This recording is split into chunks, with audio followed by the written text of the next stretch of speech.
नमस्कार, मैं हूं शैली शर्मा और आप देखना शुरू कर चुके हैं एनजेपी हरियाणा। दोस्तों, आज बात करेंगे मानेसर में संपन्न हुए सीनियर डिप्टी मेयर और डिप्टी मेयर के चुनाव के पीछे छुपी हुई खबरों की। यह तो सभी जानते हैं कि 5 अगस्त को मेयर डॉक्टर इंद्रजीत की अनुपस्थिति में हुए चुनाव में भाजपा ने दोनों पदों पर निर्विरोध कब्जा कर लिया है। लेकिन हम आपको इसके पीछे की खबरों की कहानी बताएंगे। हम आपको बताएंगे कि कैसे मानेसर नगर निगम के दोनों पदों को लेकर भाजपा का ये गुट डरा हुआ था। हम आपको यह भी बताएंगे कि कैसे मेयर समर्थक पार्षदों की संख्या 14 से घटकर 8 रह गई और हालात ऐसे बन गए कि उन्हें चुनाव प्रक्रिया से दूरी बनानी पड़ी। हम आपको यह भी बताने का प्रयास करेंगे कि अगर जरा सी चूक होती तो सत्ता के बल पर ताल ठोक रहे कैबिनेट मंत्री राव नरबीर सिंह गच्चा भी खा सकते थे। आइए अब आगे सुनिए राव इंद्रजीत सिंह में आस्था रखने वाली निर्दलीय मेयर डॉक्टर इंद्रजीत को मात देने के लिए भाजपा ने कैसे फुल प्रूफ व्यू रचना की है। दोस्तों, आपको ध्यान ही होगा जब 12 मार्च को मानेसर नगर निगम का परिणाम सामने आया तब निर्दलीय उम्मीदवार डॉक्टर इंद्रजीत यादव ने भाजपा उम्मीदवार सुंदरलाल सरपंच को हराकर मेयर बनने में सफलता हासिल की थी। भाजपा के 20 में से केवल 7 पार्षद चुनाव जीत पाए थे, जबकि 13 पार्षद निर्दलीय चुनाव जीते थे।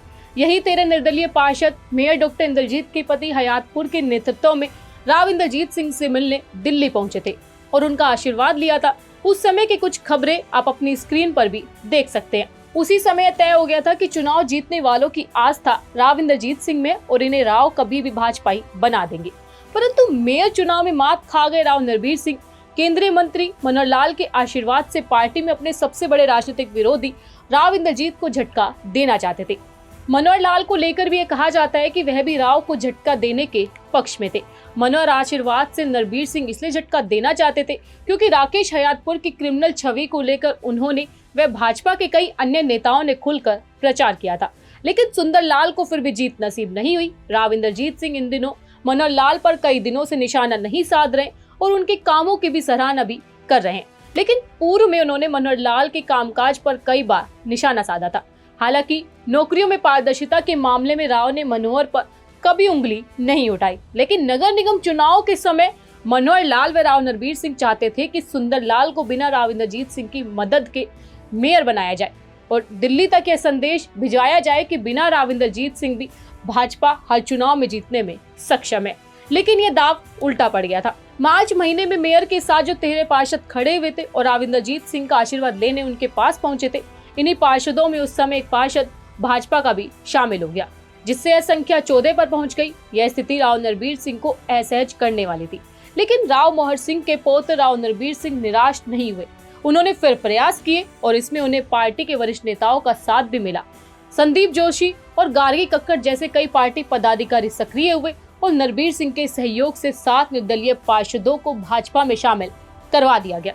सूत्र बताते हैं कि यह काम तब किया गया जब मेयर डॉक्टर इंद्रजीत व उनके पति Rakesh Hayatpur senior deputy mayor व डिप्टी मेयर चुनाव में देरी को देखकर ढीले पड़ गए थे और घूमने निकल गए थे। ऑपरेशन नरबीर ने उसी समय तगड़ा झटका दिया। लेकिन राव इंद्रजीत का आशीर्वाद अपने साथ बताने वाला मेयर गुट 7 में से 2 पार्षदों को फिर से अपने खेमे में लाने में कामयाब रहा। 7 में से 2 पार्षद मेयर खेमे में आने के बाद नरबीर सिंह गुट के पास 11 पार्षद रह गए थे। इनमें से 5 भाजपा बनने वाले निर्दलीय जीते पार्षद और 6 भाजपा की टिकट पर चुनाव जीतने वाले पार्षद थे। इस बीच ऐसी खबरें भी आई कि दोनों ही पक्षों के पास 10-10 की संख्या रह गई है। इस स्थिति में मेयर का मत निर्णायक मानकर राव नरबीर सिंह ने एक बार फिर प्रयास किए।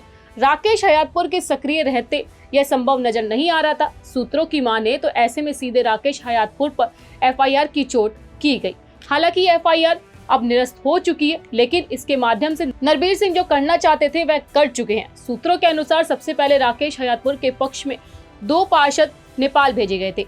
इसके बाद 10 कुल 12 पार्षद होते चुनाव लटका रही सरकार सक्रिय हो गई और आनन फानन में चुनाव करवा दिए। जो सरकार हाईकोर्ट के आदेश के बावजूद सुस्त चल रही थी वह 12 पार्षद कब्जे में आते ही सक्रिय हो गई। अब जीत तो जीत होती है। मेयर खेमा गैर हाजिर रहकर भी हारा और हाजिर रहकर भी हारा। लेकिन चुनाव परिणाम की पूर्व की गई व्यू रचना और नेपाल भ्रमण का मतलब है मानेसर में भाजपा डरी हुई थी। हमने भाजपा शब्द पर इसलिए फोकस किया है क्योंकि पूरी भाजपा नहीं बल्कि राव नरबीर सिंह वाली भाजपा डरी हुई थी। अगर ये डर नहीं होता और पार्षदों को खुला छोड़ दिया जाता तो राव नरबीर सिंह व उनके आका गच्चा खा सकते थे। हम सूत्रों के हवाले के सामने से आ रही एक सूचना बता दें। पार्टी के दिग्गज नेताओं ने राव इंद्रजीत सिंह को एक पद देने पर निर्विरोध चुनाव के लिए राजी कर लिया था, लेकिन नरबीर सिंह नहीं चाहते थे कि राव इंद्रजीत सिंह को अब एक भी पद दिया जाए। वे ऐसा इसलिए चाहते हैं क्योंकि बहुमत की संख्या उनके पास हो चुकी थी। हमारा ये स्पष्ट मत है कि पार्षदों को अघोषित रूप से बंधक बनाकर कोई भी पक्ष रखे, यह लोकतंत्र में शुभ संकेत नहीं है।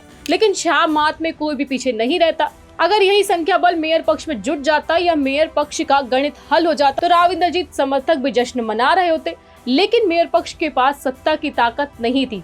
सत्ता की ताकत राव नरबीर सिंह के साथ थी, इसका उन्हें लाभ मिला। हाँ, चलते चलते एक बात पंजाब केसरी से बातचीत में मेयर डॉक्टर इंद्रजीत के रणनीतिकार मनोज कांकरोला ने भी अपनी बात कही है। मेयर डॉक्टर इंद्रजीत ने यह कहा कि वह मिलकर चलेंगे और मानेसर का विकास करेंगे, लेकिन मनोज कांकरोला ने पूरी चुनाव प्रक्रिया पर सवाल खड़ा किया है। उन्होंने कहा है कि सत्ता के बल पर हासिल की गई जीत है। पार्षदों को दबाव में लेने के लिए राकेश हयातपुर के खिलाफ झूठा मुकदमा दर्ज करवाया गया, पार्षदों को डराकर तोड़ने का काम किया गया। आप मेयर में मनोज कांकरोला के आरोपों को लेकर क्या कहेंगे? कमेंट बॉक्स में जाकर अपनी राय जरूर दीजिए। धन्यवाद।